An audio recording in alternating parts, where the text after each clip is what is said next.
So I love this concept of humaning, and I'm not exactly sure how this is going to go, but I just got a thought when I was in my chair that a couple of things that are really big that would have been potentially even taking me out if they went wrong came up, and I immediately was like, no, I will not think about this. I'm sure that this is going to resolve. Because everything's always working out for me. That's right. So then I take smaller circumstances, but for big things that I really want. One day I was visualizing, I was inspired to do it. I felt the man that I wanted wrap his arms around me, and I was just laying in bed and feeling the ease of having coffee together. An hour later, a man that I've known for 10 years that I haven't seen in a long time sent me a message that said, I've had a crush on you for the last 10 years. I have felt the same way. And it was with shocking speed that I enjoyed this giddy, good feeling, that I started to focus on the 10% of it that was a little out of place. And I'm like, what are you doing? Why would you do that? Humaning, yes. And I'm noticing in every area of my life, like I live such a good life, and I've been following you for over a decade. And actually, we've been following you. You think you're following us. You're the one stirring all the trouble up. You're the one putting all the stuff in the vortex. You're the one pointing at what you want us to give our attention to. Yes. So I'm looking at the next leading edge step for me to really just do that hard when I look in that direction of something that legitimately is not what I want, whether it's in business or anything or a relationship, and just say, no, I don't have to consider that. Because it's either this or something else. Let's chew on this for a little bit, because when you say no, the universe says she wants a lot more of that. Because there's no such thing as no in this attraction-based universe. You're really going to like this, so let's just chew here for just a little bit. Start with something that you know really well. There's only attraction, there's no assertion. So that means when you get something that you don't want and it feels like somebody else is involved, it feels like they're after you, so you feel resistance about it. You sort of want to push that away. But when you stop for a moment and remember the most essential, absolute premise of all that you know, there's no assertion. So if there's no assertion and it feels like something's coming at me, what's up with that? Oh, I'm attracting something that I'm trying to push away and blaming them. You don't want to go there, do you? Blame does feel better than guilt, but that's what's happening. As Esther's been chewing on this recently, and chatting with a few friends about it that are just enjoying the hands-on feeling of creation.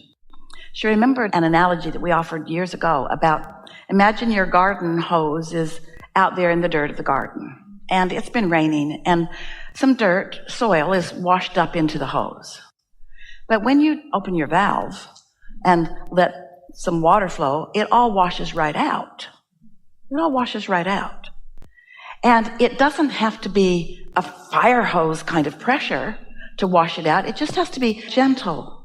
And so as you are meditating on a regular basis and looking for positive aspects, reveling in the deliciousness of your life as you so often do, then you've just got that steady flow, that ease and flow of well-being flowing from you, which puts you in a position where you can't negatively attract and positively attract at the same time. You're doing one or the other. For Esther, there was something about acknowledging, wait a minute, this person is doing something to me that I don't like. And it feels for sure like that person is doing it to me, or that this situation is doing it to me. Until I remember there's no assertion. So if there's no assertion and only attraction, then my problem is that I've got this push and pull thing going. I'm calling something to me with my vibration that I'm not willing to own up to, and trying to push it away with my words, which I've always believed in because that's what humans do. Wow. So I'm attracting stuff I don't want, blaming everybody else for it when it's me doing it, and then trying to use my words to make it better. How's that working out for you? It never works, but understanding that that's what you're doing. So Esther began saying, I'm going to own my stuff. She used a different word. She got it from somebody else. I'm going to own my vibration. So things are going really well. She's like you. She has a wonderful life. But sometimes stuff happens that she feels uncomfortable about. And so she started thinking, now, wait a minute. There's no assertion. So all my previous premises are flawed as I think you're doing that to me. You situation, you traffic, you economy, you whatever you are, you government, you politics, you personal whatever. If law of attraction, if it's only attraction, there's no assertion, then what is it that I would be well to acknowledge that I've got going on that's making me call that from you? All right, so you're sitting with that for a minute. Does that make sense to you? It's all you. You don't want it to be, but it is. It's all you. Feels like it's them, but it's all you. Damn it. You'd like it to be their fault, but it's all you. It's all you. So what's going on? So how do the others fit into it? Well, you're on an island with them. So let's talk about some of the things that you might be feeling, what it is that you're feeling that brings this to you. So you want to play with us? Yes. Tell us something, if you want, that comes to you, and then together we will identify the vibration that you've got going on that calls it to you. We'll help you to figure out what you've got going on vibrationally that is bringing this thing that you're not wanting to own. Amazing. So he's like, this whole long, you're sexy and beautiful and everything I've ever wanted, etc. And then we're texting, and then like just nothing for 2 days or something. And I'm like, what? Really? And then I make that mean all kinds of things. This one's going to be easy for Okay, you. good. Conversation opens.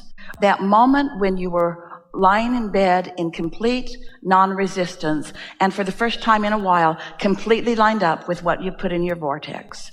And then, because you completely lined up with it, your vibration had risen to the equivalency of what was in your vortex, and then the door opened and the conversation came from him.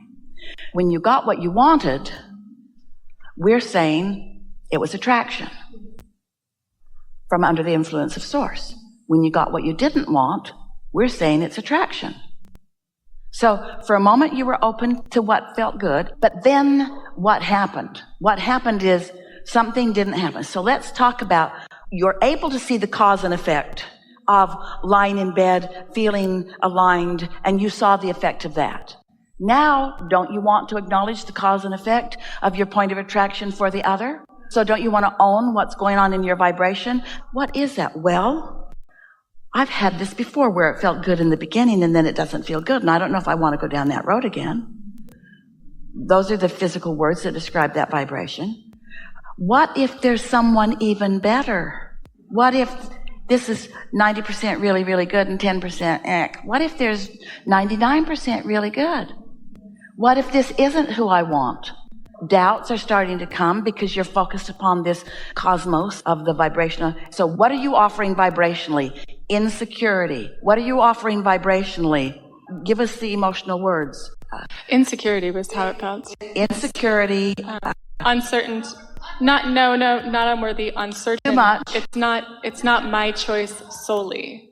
There's somebody else and I'm uncertain, and what if he doesn't choose me but I choose him? That's what this whole conversation is about. This whole conversation is going to lead to the discovery of how we get from each other what we are getting from each other and why. That really is what you're looking for, which is why you've attracted this experience, so that you can understand that, because you're interacting with people all the time. So earlier, as we were talking to you and we said, you got that? And you said, yes, we've got that. So then what we want to say is, okay, now you've got that. Let's see how we're fitting together with other people. Let's see what the other components of the other vibrational offerers have to do. In other words, it's always a vibrational match, isn't it? You okay? You with us so far? All you have to do in owning your stuff is acknowledge, my insecurity is evoking what from him? Insecurity. Defensiveness. If I weren't doing this, I wouldn't be getting that. If I weren't doing this, I wouldn't be getting that. So who's doing this to me? Where's the flaw? Where's the 10%? It's in you. It's not in him. I feel 90% sure of myself and 10% insecure. And why do you feel insecure? Past experience. Your inner being never looks back, so your inner being is not worried about you messing this one up. We're saying that playfully. this is a really helpful exercise. Let us just spell it out for you. When you're getting something from someone that you don't want, start by saying, wait a minute, it's not what they're asserting, it's what I'm asking for. All right, I'm going to get real with myself. What's going on in my vibration? Esther found something yesterday and the day before in her vibration that she has been denying for her entire life. And it showed up in an exchange with someone she loves. And suddenly, there it was for her to see. There it was, something that she did not believe that was there.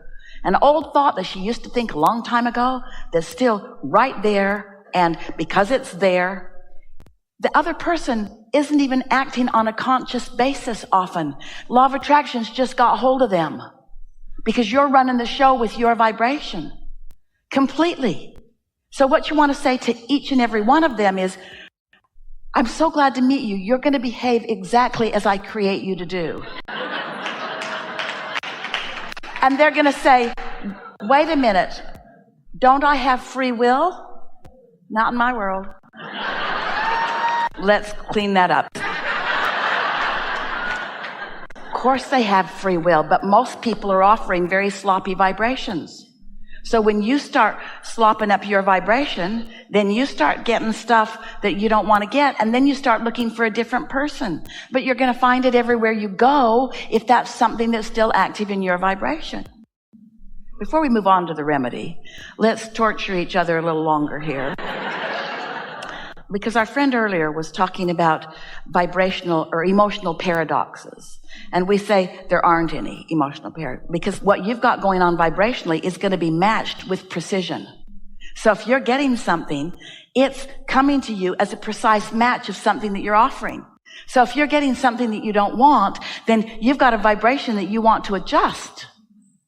Don't you love knowing that? This is what hands in the clay is. And how are you going to know that if you don't have a life experience that causes you to look for it and find it? Yes?